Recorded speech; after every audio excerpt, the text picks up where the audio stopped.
दोस्तों तैयार करने न 8 प्लेटा दे 2 पैनल तैयार करने ये ओदे कलंप पैन एक पैनल दे कलंप पैन और वो दूसरे पैनल दे कलंप पैन।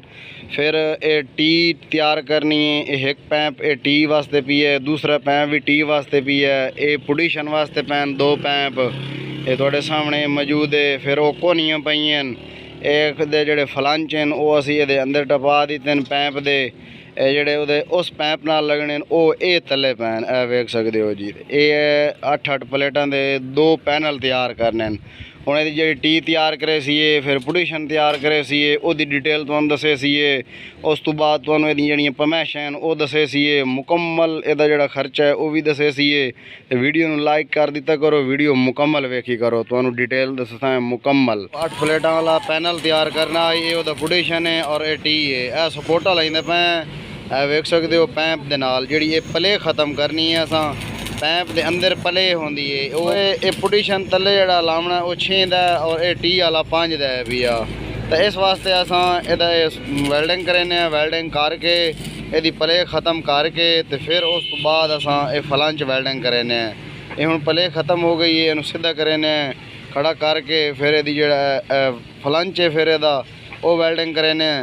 टी थोड़े सामने तैयार हो गई है। ए कलंप जेड़ा वेदे पायो ए थोड़े सामने कलंप है भैया।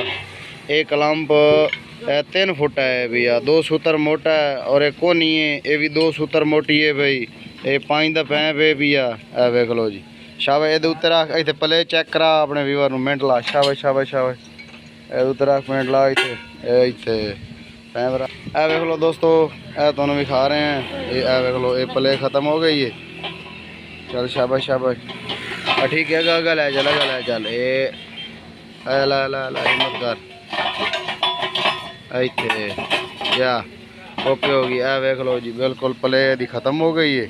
ते पहले प्ले दी बड़ी आई पीछे सीखें पीछे लै गया शाबाश होर पीछे इत्थे चल ये ए वेख लो जी उधर चाओ तो तले चाओ उधर ये वेख लो कितनी प्ले जी दोस्तों।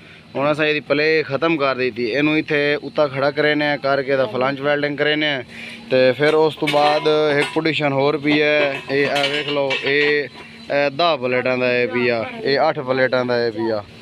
ये वेख लो जी ये ओहदी टी पई है वेख लो शाबाश। इत्थे इत्थे रख के अगे चाओ उता चाओ उता चाओ हिम्मत करो ए उता तला चलो इत्थे खड़ा करो इनू बस इत्थे अर्थ लाओ। पुडिशन ते टी खड़ी हो गई है उहदे विच टी पा छोड़ी है पुडिशन दे विच। इन्हूं हुण असां जेहड़ा फलंच है ये वैल्डिंग करने ये वेख लो आप ते जोज होए पैन ये वैल्डिंग करना वैल्डिंग करके फिर दूआ तैयार करे सी वो तुहानूं दस्से सी वीडियो दे नाल रहना है। तो वीडियो लाइक भी कर देनी और जै भाई तैयार करवाना वो आर्डर दे के तैयार करवा सकदा। मिस्त्री अली हसन तैयार कर रहे अड्डा फतेहपुर दे। शाबाश भाई शाबाश हिम्मत करो मिनट लाओ। वेख लो जी वैल्डिंग करेंदे पे वीडियो दे नाल रहना तुसां।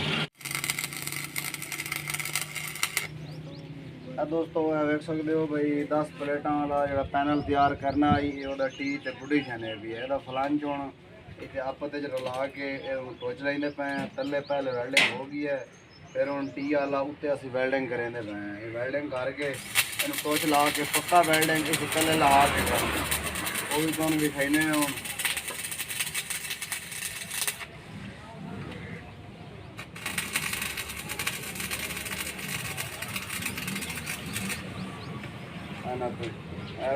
वैल्डिंग हो गई है तले करेंदे पे हुण बिल्कुल इहदे विच टी जिहड़ी पाई है वो कढ लई सैं बाहर ते फिर ये फल है पैन ये असीं वैल्डिंग करने नूं उत्थे पिछे ओही तुहानूं विखाई सी ये वेख लो लाओ तले मिनट लाओ इहदी प्ले ख़त्म कीती है। ये प्ले चेक करा भाई ये वेख सकते हो जी ये प्ले ख़त्म हो गई है। हुण पीछे हटा हुण चेक करा बस इत्थे चेक करा ये वेख लो जी प्ले कितनी हो गई इत्थे। ये अगे भी प्ले ख़त्म की थी इत्थे भी प्ले ख़त्म की थी बिल्कुल ओके हो गई है। ये वेख लो जी हुण इहदा फलंच वैल्डिंग करना अगे टोच लगे पैन ये वैल्डिंग करना ते ये साढ़े कस्टमर आए हुए हैं साढ़े कोलों मौजूद हैं वै वो ये पुडिशन चाह वही सन वो भी पुडिशन चाह वही सन एक और दूसरा भी पुडिशन चाह वही सन।